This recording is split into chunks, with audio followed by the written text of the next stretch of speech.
अस्सलाम वालेकुम जी। की हाल ने? उम्मीद करना सारे ठीक ठाक तो खैरो अफीयत नाल होंदे। मेरी दुआ है जिथे तक खुदा की खुदाई है अमन सुकून तो सलामती रहे। दोस्तों मैं पहले एक वीडियो बनाई सी हे तो बड़े सारे दोस्तों तो समझ नहीं आई हे हुंदा की चीज़ है। तो अज इंशाल्लाह मैं जड़ा वो तुहानू दसांगा हे दे मुतलक, क्योंकि बहुत सारे दोस्त कमेंट करके ये भी कह रहे सी कि पंजाबी दसो ताकि सानू समझ लग जाए। जिन्होंने समझ नहीं आई उन्होंने वास्ते वीडियो बना रहा, तो जिन्होंने समझ आ गई है वो भी इहदे ते अमल करन। मैं क्या दोस्तों दस देवां हे चीज़ की है। बेसिकली हे खुश्क चारा यानी कि सुक्का चारा है।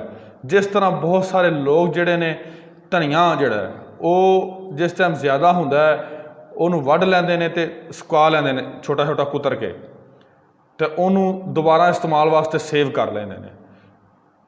इनू कहते ने जिस तरह सुक्का धनिया है, इस तरह ये सुक्का चारा है जिन्होंने सुक्का चारे नूं आंदे ने हे, जिंदे विच जिहड़ी खुराक हुंदी है, खुराक के अज्जा हुंदे ने, प्रोटीन वगैरह हुंदी है, वो तो उस मकदार नाल ही मौजूद रहिंदी है, लेकिन चारा खराब होने तो बच जाता है। उम्मीद है कि तुसी इस तो बाद हे नूं चंगी तरह समझ जाओगे बई हे किस चीज़ का नाम है। तो दूसरा इहदे विच ही मैं तुहानू बनाने का तरीका भी दस देना कि तुसी हे बनाना किस तरह तो किहड़ी चीज़ का बना सकते हो बड़े अच्छे तो एहसन तरीके नाल, और किहड़ी चीज़ का बनाइए तो उनकी अफादियत भी कोई फर्क नहीं पैंदा। गल ये दोस्तों जिहड़ा हुण मौसम चलदा पिया मार्च ते अप्रैल, ये हे बनाने का सब नालों बेहतरीन ते वधिया मौसम जे। इस मौसम दे विच धुप बहुत ज़्यादा भी नहीं होंदी तो बिल्कुल ना होने के बराबर भी नहीं होंदी, बड़ी मुनासिब धुप होंदी है। इस तो इलावा इस मौसम दे विच चारा वाफर मकदार मौजूद होंदा है हर एक बंदे कोल, क्योंकि शटाला यानी कि बरसीम हर बंदे कोल मौजूद है और वाफर मकदार मौजूद है। अगर उन्होंने हुण असीं सेव कर लांगे, महफूज कर लांगे आने वाले दिनों वास्ते, क्योंकि इस तो अगे आने वाले दिनों चारा लभदा भी नहीं है। तो उन्होंने दिनों वास्ते हुण चारा महफूज कर सकने जिहड़े लोग हुण चारा वढ़ के ते सुद्धा ही पाई जा रहे हैं, तो अन्ने वाह ही पाई जा रहे हैं, तो आंदे ने साडे कोल बड़ा चारा है। उन्होंने दोस्तों तो मेरी खास कर ये जिहड़ी मैं उन्होंने तलकीन कराँगा, मैं उन्होंने आखांगा कि मेरी मन के अपना थोड़ा जा हे बना के इस दफ़ा चेक करो, इंशाल्लाह तुहानू मज़ा आएगा। तो तुसी अगों वास्ते ज़्यादा बरसीम गढ़ के तो उनका हे लाजमी बनाओगे, क्योंकि इस तो अगे आने वाले 2 महीनों चारे की शदीद किल्लत होनी है। तो जिहड़ा बंदा हे बना लेगा उनके कोल चारा उनके जानवरों वास्ते मौजूद होएगा, तो उनके जानवरों चारे की कमी नहीं जे होने लगी। हे बनांदियां होया ये गल का भी ध्यान रख लिया जे कि हे जदों भी बनाओ इस टाइम जिवें दियां धुप्पां लग रही ने बहुत ही अच्छियां और बेहतरीन धुप्पां ने, इन्हां दे विच 4 तो 5 धुप्पां दे विच तुहाडा हे तैयार हो जाता है। बरसीम कट्टो इजाफी दातरां नाल ते सुद्धे ना पाओ जानवरां दे अगे, लियाओ उन्होंने कुतर के ते सुकने पा दिओ। मैं नाल इस वीडियो च तस्वीरां भी ला रहा ताकि तुसीं वेख के समझ सको हे है कि चीज़ बनाना किंजे, पैक किस तरह करना, रखना किस तरह, बड़ा ही आसान जे। तो जिन्होंने दोस्तों कभी नहीं बनाया वो बना के तजर्बा भी लाजमी करो। थोड़ी जगह का बना लो, ना ज़्यादा बनाओ, कनाल 2 कनाल का बना लो, 10 मरले का बना लो, बना के एक दफ़ा चेक तो करो। निरियां सुनियां सुनाइयां गल्लां भी चंगियां नहीं होंदियां। हे बनाओ, हे बना के चेक करो, इंशाल्लाह तुहानू फायदा होया तो अगों तुसीं ज़्यादा हे बनाओगे।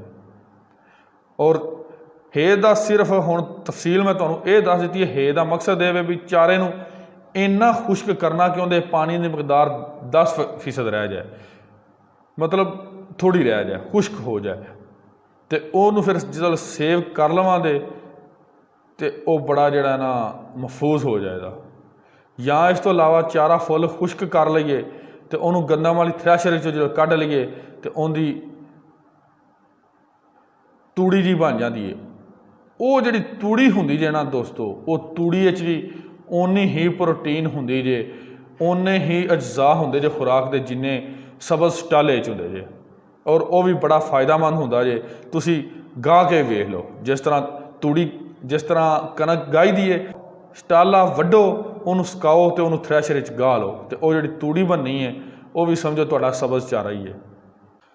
ਤੇ ਇਸ ਚਾਰੇ ਦੇ ਫਾयदे ਬੜੇ ਜੇ। ਇਹ ਦੁੱਧ ਵਾਲੇ ਜਾਨਵਰਾਂ ਵਾਸਤੇ, ਇਹ ਗੋਸ਼ਤ ਵਾਲੇ ਜਾਨਵਰਾਂ ਵਾਸਤੇ, हर किस्म के जानवर वास्ते बेहतरीन तो मुनासब जे। गब्बन जानवर होवे, खुश्क जानवर होवे, सूने वाला जानवर होवे, सारे वास्ते बेहतरीन चारा जे इहदा।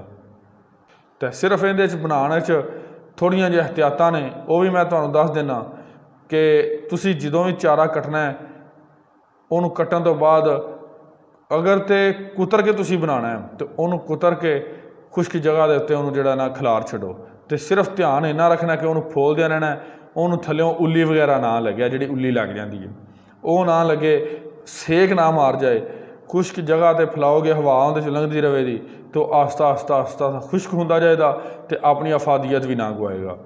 इस तो इलावा मैं दोस्तों को कहांगा कि जिहड़े दोस्तां अगे हे बनाया है, मेरी वीडियो के थल्ले कमेंट करन ताकि नवे नवे लोग वेखन ते वो जिहड़े ने उन्होंने भी रगबत इस काम वाल होवे तो वह भी हे बना के अपने जानवरों की गज़ाई जरूरत को पूरा करन। जिन्हां दिनां गज़ाई किल्लत हुंदी है उन्हां दिनां उन्हां दे जानवरों को भी चारा मिल सके। जी दोस्तों, ये सी मेरी वीडियो ते उम्मीद करना हुण तुहानूं ये गल दी जरूर समझ आ गई होवेगी कि हे क्या किनूं जांदा है, किहड़ी चीज़ नूं हे कहा जांदा है। ये बनाई दा किंज है, ये भी तुहानूं बड़े ही समझ आ गई होवेगी अच्छे तरीके नाल, क्योंकि सदियां तो साडे बजुर्ग किसी भी चीज़ नूं खुश करके महफूज करते हैं तो इस तरीके नाल करते हैं। वही तरीका है, उनका इंग्लिश ना हे रख दिता है तो वही तरीका सेम चलता आ रहा है। लोग मेथरी धनिया इहो जिहियां चीज़ों को खुश करके तो रख लेंदे हैं, बाद वो अपनी हांडियां पाते रहते हैं, इस्तेमाल करते रहते हैं घरां च। वही तरीका है, तुसीं सब्ज़ चारे नूं वढ के खुश कर लेना तो उन्होंने बाद अपने जानवरों अगे पाना है। तुहाडे जानवरों को गज़ाई किल्लत का बिल्कुल भी कभी भी पूरा साल जिहड़ा है वो मसला नहीं आउण लगा। दोस्तों, इस दे नाल चाहना तुहाडे तो इजाजत, दुआवां याद रखिया जाए, तुहाडीआं दुआवां दा तलबगार हाँ, चाहतां चाहिदियां ने तुहाडीआं। वस्सलाम, अल्लाह हाफिज़।